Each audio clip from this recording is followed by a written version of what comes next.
ऐसी कथा बताने जा रहे हैं जब श्री कृष्ण ने एक भक्त के घर केले के छिलकों से अपना पेट भरा था।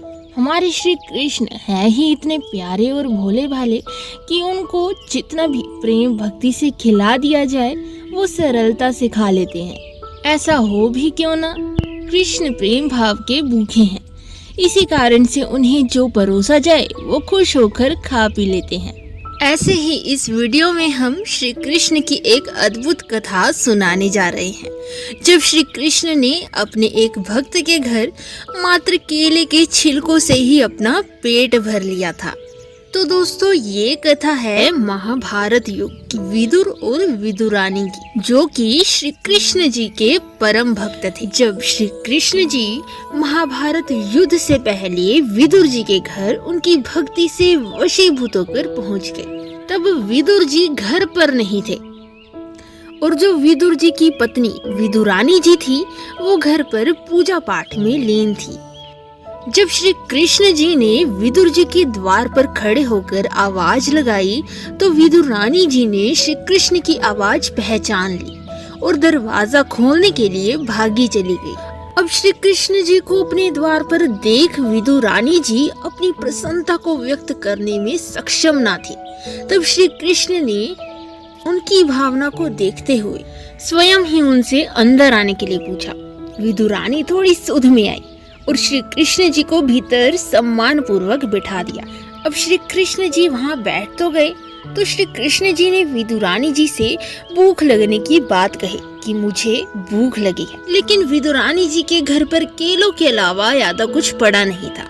तो विदुरानी जी ने कुछ ना होने के कारण श्री कृष्ण को केले देना ही सही समझा, मगर श्री कृष्ण की भक्ति भाव में वो इस कदर डूब चुकी थी कि श्री कृष्ण को केले के बजाय केले के छिलके खिलाने लगी। दरअसल हुआ यूं कि श्री कृष्ण को देख विदुरानी जी ने अपनी सुध-बुध ऐसी खोई कि केले को छिलकर उसका गूदा तो फेंकने लगी और छिलके श्री कृष्ण के हाथ में देने लगी। श्री कृष्ण ने विदुरानी जी का ऐसा भक्ति भाव देखकर बड़े ही प्यार से केले के छिलकर खा लिए। जैसे जैसे विदुरानी जी केले को छीलती गई और छिलके श्री कृष्ण के हाथ में पकड़ाती गई, वैसे वैसे श्री कृष्ण भी बड़े ही प्रेम से वो छिलकर खाते गए।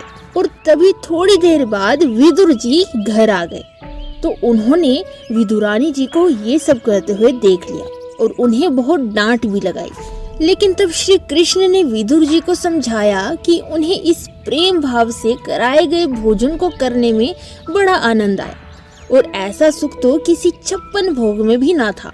लेकिन फिर भी विदुर जी और विदुरानी जी ने श्री कृष्ण के सामने हाथ जोड़कर क्षमा मांगी और फिर विदुर जी श्री कृष्ण को केले के गूदे खिलाने लगे। ये देख भगवान ने बड़े प्रेम से कहा कि विदुर जी, आपने केले के गूदे खिलाकर ठीक काम तो किया है, पर जैसा स्वाद उन छिलकों में मिला था वैसा इन गूदों में नहीं मिल रहा।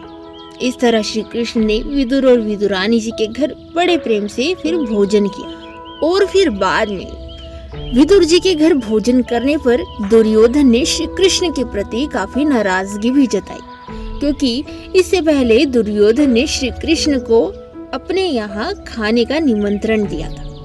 तो इस पर भगवान श्री कृष्ण दुर्योधन से कहते हैं कि किसी के घर भोजन भाव अभाव या प्रभाव में किया जाता है, पर ना तो तुझ में भाव है, ना मुझ में अभाव है और ना तेरा मुझ पर कोई प्रभाव है, इसलिए मैंने भक्ति भाव से भरे विदुर और विदुरानी के घर पर भोजन किया। तो दोस्तों, आशा करते हैं कि आपको ये श्री कृष्ण और विदुरानी जी की प्रेम भरी भक्ति भाव की कथा पसंद आई होगी।